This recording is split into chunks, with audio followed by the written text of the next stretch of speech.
అందరికీ నమస్కారం.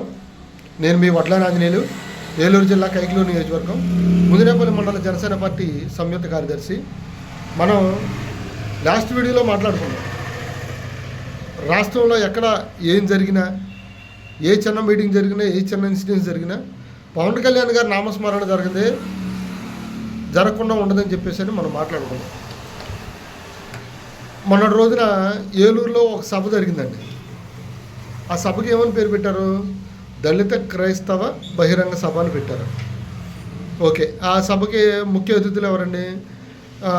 న్యాయవాది జడా శ్రవణ్ కుమార్ గారు, అలాగే ప్రశ్న అనే YouTube channel Ravan alias Joseph alias Ravan అనే అతను, కేఎస్ ప్రసాద్, ఇలాంటి కొంతమంది సారథ్యం వహించారు ఆ స్టేజ్కి. దాని గురించి తప్పట్లా మీటింగ్ పెట్టి వీళ్ళు సారథ్యం వహించి ఏం మాట్లాడుతున్నారండి? ముందుగా ప్రశ్న యూట్యూబ్ ఛానల్ జోసఫ్ గురించి మాట్లాడదాం. ఈయన ఏమంటాడు? చంద్రబాబు నాయుడు గారు, ముఖ్యమంత్రి గారు, మీకు పచ్చ కామెర్లు వచ్చినాయా? కళ్ళుకి పసుపు రంగులో మారినాయా? ఉప ముఖ్యమంత్రి పవన్ కళ్యాణ్ గారు ఏం చేస్తున్నారు? నోట్లో ఏం పెట్టుకున్నారు? చంద్రబాబు నాయుడు గారు, పవన్ కళ్యాణ్ గారు నోట్లో ఏం పెట్టుకున్నారు? నోట్లో ఏం పెట్టుకున్నారు అని ఈయన మాట్లాడుతున్నాడు. గడిచిన 5 సంవత్సరాల్లో వైఎస్ఆర్సీపీ అధికారంలో ఉన్నప్పుడు ఎస్సీ సోదరుల మీద ఎన్ని దాడులు జరిగినాయండి? ఉదాహరణకు చెప్తున్నాను. ఇదే రావణ్, ఇదే జోసఫ్, ఇదే జడన్ శ్రవణ్ కుమారు, ఒక నిజాయితీ కలిగినటువంటి డాక్టర్ సుధాకర్ గారు కోవిడ్ టైంలో ప్రభుత్వం ఎన్ని డబ్బులు ఖర్చు చేస్తున్నారు, అన్ని డబ్బులు ఖర్చు చేస్తుందని చెప్తుంది. 5 రూపాయలు మాస్క్ ఇవ్వకుండా డాక్టర్లు డ్యూటీ ఎలా చేయాలి అని అడిగినందుకు ఆయన మీద పిచ్చివాడని ముద్రేసి, ఆయనకి శిరోమండనం చేసి, నడి రోడ్డు మీద కుక్కలు లాక్కెట్టినట్టు లాక్కెళ్ళి పిచ్చివాడని ముద్రేసి అతి దారుణంగా మానసికంగా హింసించి హత్య చేశారు ఆయన. అప్పుడేం పెట్టుకున్నారని నోట్లో మీరు? అప్పుడు ఎవడదే, ఏ కంపెనీ ఓడి ఐస్ క్రీమ్ పెట్టుకున్నారు మీరు నోట్లో? ఇంకోటి, వైఎస్ఆర్సీపీ నాయకుడు, నేను పేరు చెప్పను, అందరూ తెలుసు, ఆయన దళిత సోదరులకి, యువకులకి శిరోమండనం చేయిస్తే అప్పుడు ఎవరికి పెట్టుకున్నారు మీరు? ఏ కంపెనీ ఐస్ క్రీమ్ పెట్టుకున్నారు నోట్లో? అలాగే అదే దళిత సోదరులు, అదే ఎస్సీ సోదరులు తినే ప్లేట్ల మీద డాక్టర్ బిఆర్ అంబేద్కర్ గారి ఫోటోలు ముద్రించి ఆయనకు అవమానం చేశారని చెప్పి మాట్లాడినందుకు వాళ్ళ మీద నేరస్తుల కింద కేసు కట్టి, నాన్ బెయిలబుల్ వారెంట్ కట్టి, 19 మంది దళిత యువకుల మీద కేసులు కట్టి, వాళ్ళని జైలు చుట్టూ తిప్పి, కోర్టుల చుట్టూ తిప్పి, మానసికంగా, శారీరకంగా, ఆర్థికంగా వాళ్ళు ఎన్నో రకాలుగా ఇబ్బందులు పెడితే అప్పుడు ఎవరు పెట్టుకున్నారండి మీరు? ఆ రోజు వాళ్ళకి జరిగిన అన్యాయం గురించి మహాసేన రాజేష్ అన్న మాట్లాడాడు. మరి మీరు ఎవరు ఎందుకని మాట్లాడలేదండి? అప్పుడేం పెట్టుకున్నారు నోట్లో మీరు? అనంతబాబు అనేటువంటి ఒక వ్యక్తి కార్ డ్రైవర్గా ఉన్నటువంటి ఒక సోదరుని హత్య చేసి కారులో డోర్ డెలివరీ చేస్తే అప్పుడు ఎవరితో పెట్టుకున్నారండి మీరు? ఈరోజు నైట్ పూట నల్ల డ్రెస్ వేసుకుని, బ్లాక్ కలర్ డ్రెస్ వేసుకుని, నల్ల కళ్ళ అద్దాలు పెట్టుకుని, మొహం ఎంత లోన చించుకుని మీరు అరిచినంత మాత్రాన చరిత్ర చెరిపితే చెరిగిపోదు. అర్థమవుతుందా? మీరు ఇదే జడ శ్రవణ్ కుమార్ గారు, ఈయన ఏమంటున్నాడు? జడ శ్రవణ్ కుమార్ గారు తాలూకాని మీరు అందరూ ఎప్పుడు వేసుకుని తిరుగుతారు అని అడుగుతున్నాడు. ఎందుకు తిరగాలండి? దళితుల కోసం ఏం చేశారు మీరు? ఎస్సీ సోదరుల కోసం మీరేం చేశారు? ఎంతమంది అనాథలుగా ఉన్నటువంటి ఎస్సీ సోదరుల తాలూకా పిల్లలను మీరు దత్తత తీసుకున్నారు? ఎంతమందికి సహాయ సహకారాలు అందిస్తున్నారు? ఎంతమంది దళిత వాడల్ని దత్తత తీసుకుని వాటి అభివృద్ధి కోసం మీరు కష్టపడుతున్నారు? ఎందుకు వేసు తిరగాలండి? నేనేసు తిరుగుతున్నాను నా బండి మీద, పిఠాపురం ఎమ్మెల్యే గారి తాలూకా నేసు తిరుగుతున్నాను. ఎందుకు వేసు తిరుగుతున్నాను? నేను నమ్మిన నాయకుడు నిస్వార్థపరుడు, ఎటువంటి రాజకీయ మచ్చ లేనటువంటి వాడు, ఎటువంటి స్కాములు చేయనటువంటి వాడు, ఆఖరికి తనకు వచ్చే జీతం డబ్బులను కూడా తాను కాన్స్టిట్యున్సీగా ఉన్న నియోజకవర్గంలో అనాథ పిల్లలను దత్తత తీసుకుని ప్రతి నెల వాళ్ళకి స్కాలర్షిప్లుగా తీసుకున్నటువంటి నిజాయితీపరుడు, నేను నమ్మిన నాయకుడు. తను నమ్ముకున్న అభిమానికి హార్ట్ ఆపరేషన్కి డబ్బులు లేవంటే తన సొంత కారును అమ్మేసి ఆ డబ్బులు ఇచ్చినటువంటి నిజాయితీపరుడు, నేను నమ్ముకున్న నాయకుడు. దశాబ్ద కాలం పాటు రాష్ట్రంలో ఏ సమస్య వచ్చినా ప్రతి సమస్య మీద పోరాడి, ఎదురుబడి, నిలబడి, కలబడి ఈరోజు ఆంధ్రప్రదేశ్ ప్రభుత్వంలో కూటమి ప్రభుత్వం ఏర్పడడానికి ముఖ్య పాత్ర వహించినటువంటి వాడు నేను నమ్మిన నాయకుడు. అందుకే పిఠాపురం ఎమ్మెల్యే గారి తాలూకానేసి తిరుగుతున్నాం. ఊరికి అయిపోతారండి, ఊరికి అయిపోతారా? మళ్ళీ ఇదే జగన్ శ్రవణ్ కుమార్ గారు ఏమంటున్నారంటే, డిప్యూటీ సీఎం జడ శ్రవణ్ కుమార్ అని తలుపులు తీర్చి ఉంటాయి అని అంటున్నారు. మీరు డిప్యూటీ సీఎం అవ్వాలనుకుంటున్నారు, ఓకే. అప్పుడు సీఎం ఎవరు? మీరు ఎవరి పార్టీలో చేరాలనుకుంటున్నారు? ఎవరి పార్టీలో చేరి డిప్యూటీ సీఎం అవ్వాలనుకుంటున్నారు? అంటే నాకు ఇంతమంది జనం ఉన్నారు అని మీరు చూపించుకోవడం కోసం నన్ను మీటింగ్ పెట్టారు. దళిత సోదరుల యొక్క హక్కుల కోసం కానీ, వాళ్ళకి జరిగిన అవమానాల కోసం గురించి కానీ, వాళ్ళు జరుగుంటే వాటి గురించి కానీ, వాళ్ళకి అభివృద్ధికి, వాళ్ళ కుటుంబాల అభ్యుదయానికి, దళిత సోదరుల పిల్లల భవిష్యత్తుకి ఏ రకమైన చర్యలు తీసుకుంటే, ఎలాంటి నిర్ణయాలు తీసుకుంటే వాళ్ళు అభివృద్ధి చెందుతారు, ఇవేమీ లేవండి. మొన్నటి జరిగిన మీటింగ్లో కేవలం వీళ్ళ రాజకీయ లబ్ధి కోసం, వీళ్ళ సొంత లబ్ధి కోసం జడా శ్రవణ్ కుమార్ తాలూకాని వేసు తిరగాలండి. ఎందుకు వేసు తిరగాలండి? అసలు మీరేం చేశారని వేసు తిరగాలి? అలాగే ఈయన ఇంకో మాట అన్నాడు, 10th క్లాస్ చదివిన పవన్ కళ్యాణ్ డిప్యూటీ సీఎం అయితే జడ్జి చదివిన నేను డిప్యూటీ సీఎం ఎందుకు అవ్వకూడదు అన్నాడు. జడ్జి చదువు అనేది మరి నాకు తెలిసి నేను చదువుకున్న డిగ్రీ అనండి, నేను చిన్న చదువు చదువుకున్నా. మరి నాకు తెలిసి జడ్జి చదువు అనేది ఉండదండి. ఎల్ఎల్బి చేసి లాయర్ అయ్యి ప్రాక్టీస్ చేస్తూ జడ్జి అవుతారు. మరి నాకు తెలిసి జడ్జి చదువు అనేది వేరే సపరేట్గా ఉంటుందండి. అదే ఆ మేధావి ఆయనకే తెలియాలి. ఇంతకీ ఈ మీటింగ్లో అంతా నాకు అత్యంత బాధ కలిగించిన విషయం ఏంటంటే, అభినవ్ అంబేద్కర్ అంటండి. ఎవడో కేఎస్ ప్రసాద్, మరి ఏ బ్రాండ్ ముందు తాగొచ్చాడు అతను, రాజకీయ విశ్లేషకుడు ముసుగులో ఏదేదో మాట్లాడతాడు, ఏదేదో చేస్తాడు. కేఎస్ ప్రసాద్ అని అతను అభినవ్ అంబేద్కర్ అంట. అంబేద్కర్కి అతనికి పోలికేంటంటే అంబేద్కర్ గారు భారత రాజ్యాంగాన్ని, భారతదేశంలో నివసించేటువంటి ప్రతి పౌరుడికి వర్తించే విధంగా భారత రాజ్యాంగాన్ని రాసినటువంటి బాబాసాహెబ్ అంబేద్కర్ గారితో పోల్చడానికి అతనికి ఏం అర్హత ఉంది? అది అంబేద్కర్ గారికి అవమానం. అతను అంబేద్కర్ ఏంటండి? అంబేద్కర్ గారు గొప్ప నాయకుడు. ఇంకో మాట అన్నాడు, జై భీమ్ అంటే ఎవరికి నచ్చదంట. మీరు నా వీడియో చూస్తున్న ప్రతి సోదరులు చూడండి, నా గతంలో ఉన్న వీడియోలు కూడా చూడండి. ప్రతి వీడియోలో కూడా జై భారత్, జై భీమ్ అంటాం. భారత్ అంటే కులాలుగా, మతాలుగా విడిపోమని కాదు. భారతదేశంలో ఉన్న ప్రజలందరూ అన్నదమ్ముల్లాగా, అక్కచెల్లెల్లాగా, సోదరి సోదరమ్మల భావంతో అందరూ కలిసి ఉండాలి. ముందుగా మనందరం భారతీయుల భావనతో కలిగి ఉండాలి. ఇప్పటికే రాష్ట్రాల, ప్రాంతాల వారీగా విడిపోయాం, కులాల వారీగా విడదీసేస్తున్నారు, మతాల వారీగా విడదీసేస్తున్నారు. భారతీయులు ఇంకే రకంగా విడదీస్తారు? ఇంకెంతకాలం? మీరు రాజకీయ లబ్ధుల కోసం ప్రజలను విభజించేస్తారు ఈ రకంగా. ఆంధ్ర, తెలంగాణ అని ఇప్పటికే సరిహద్దులు గీసేసుకుని వాళ్ళు ఇష్టం వచ్చినట్టు వాళ్ళు మాట్లాడుతున్నారు. పోనీ మన రాష్ట్రంలో ఉన్న మనందరం ఉన్న సవ్యంగా ఉన్నామంటే ఇలా మతాల వారీగా, కులాల వారీగా ఒక అంబేద్కర్ గారి జయంతి చేయాలంటే ఇవాళ పరిస్థితి ఎలా తయారైందంటే, అంబేద్కర్ గారి జయంతి చేస్తే ఎస్సీ సోదరులు, రంగా గారి జయంతి చేస్తే కాపు సోదరులు, అలాగే గౌతలచ్చన్ గారి జయంతులు, వర్ధంతులు చేయాలంటే గౌడ సోదరులు,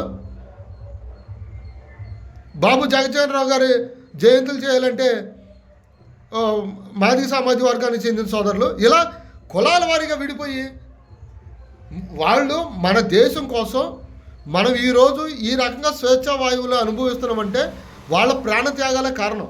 అది గుర్తించండి ఫస్ట్.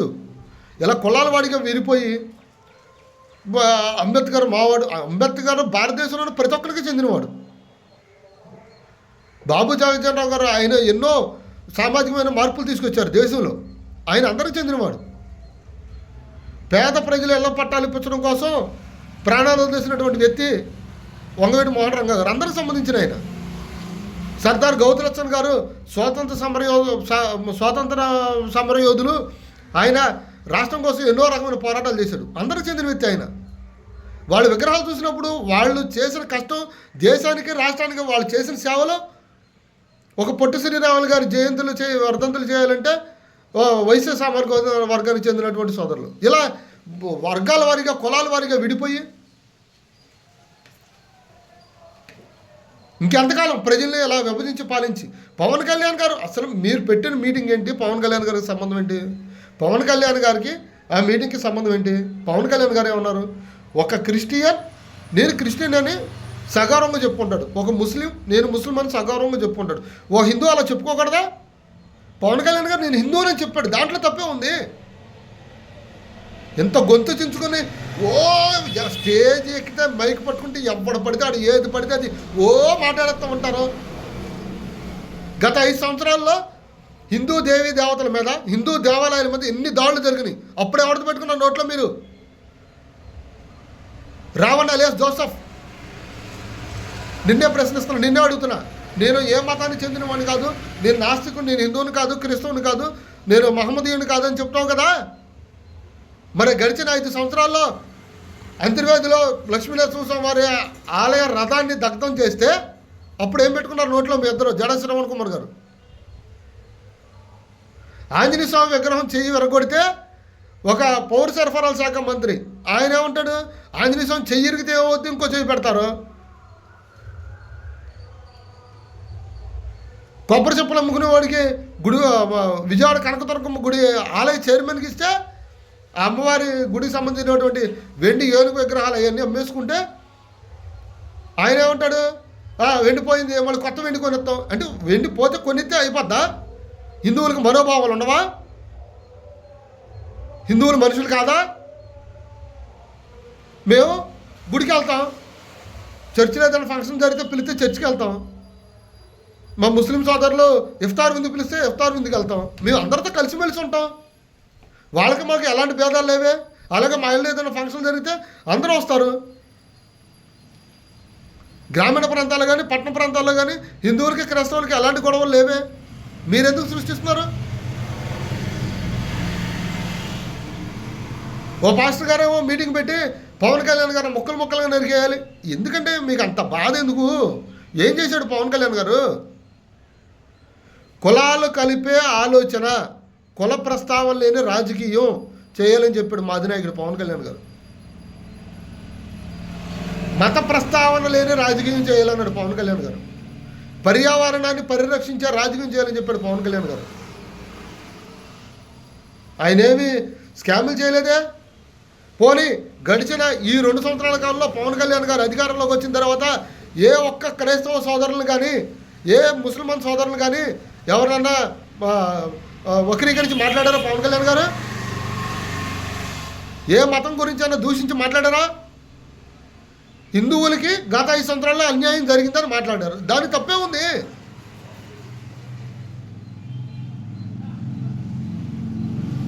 అసలు ఏం మాట్లాడుతున్నారో అర్థం కాకుండా ఏం మాట్లాడి మీరు అక్కడ స్టేజ్ మీద నుంచి మాట్లాడుతున్నారు. నువ్వు జడ శ్రవణ్ కుమార్ అనేటువంటి వ్యక్తి, నేను విద్యావంతుడు, ఒక విద్యావంతుడైన వ్యక్తి అలాగనే మాట్లాడేది? మీ దగ్గర నుంచి ఏం ఆదర్శంగా తీసుకోవాలి? అక్కడ స్టేజ్ దగ్గర కూర్చున్న వ్యక్తులు, ఆ సోదరులు మిమ్మల్ని ఏ విషయంలో ఆదర్శంగా తీసుకోవాలి?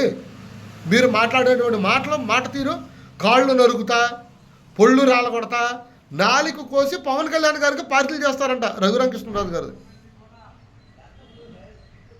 నాలికి వస్తారా? పోలీసులకు భయపడరా? పోలీసులు కాకేసి ఏం చెప్తున్నారు? పోలీస్ డిపార్ట్మెంట్ వాళ్ళు మేము ఎవరికి భయపడం. పోలీస్ వ్యవస్థ అనేది రాష్ట్రంలో ఓ తండ్రి స్థానంలో ఉండేటువంటి సంస్థ పోలీస్ వ్యవస్థ. ఎందుకు? తప్పు చేసిన వాడిని దండించే వ్యవస్థ పోలీస్ వ్యవస్థ. పోలీసులకి మనం తప్పు చేయనప్పుడు ఎవరికి భయపడవసరలా, కానీ గౌరవంతో ఉండాలి. అక్కడ ఉన్న వాళ్ళందరినీ రెచ్చగొడుతున్నారు మీరు. పోలీసులు మనం లక్ష్య అవసరం లేదు, ఎవరికి మనం భయపడవసరం లేదు, మన ఇష్టారాజ్యంగా మనం చేస్తాను రెచ్చగొడుతున్నారా? మీరు అక్కడికి వచ్చినటువంటి ఎస్సీ సోదరుల అభ్యున్నతికి మీరేం చేస్తున్నారు? ఎంతసేపు మన డబ్బు. జడా శ్రావణ్ కుమార్ సాధారణ మధ్యతరగతి కుటుంబానికి చెందినటువంటి వ్యక్తి. జడా శ్రావణ్ కుమార్ ఇవాళ ఇన్ని ఆస్తులు ఎక్కడి నుంచి వచ్చినాయి? ఎంతమంది నిర్దోషులు దోషులుగా చిత్రీకరిస్తే అంత ఆస్తులు సంపాదించాడు ఆయన. ఇదే ప్రశ్న యూట్యూబర్, నీకు ఇంత డబ్బు, ఆఫీసులు, కార్లు, బంగ్లాలు ఇవన్నీ ఎక్కడి నుంచి వచ్చినాయి నీకు? నువ్వు ఆయన ఉద్యోగం చేస్తున్నావా? నీ తెల్లారైతే నీ పని ఏంటి? హిందూ దేవీ దేవతలు తిడతాం, పవన్ కళ్యాణ్ గారిని తిడతాం, అంతే కదా?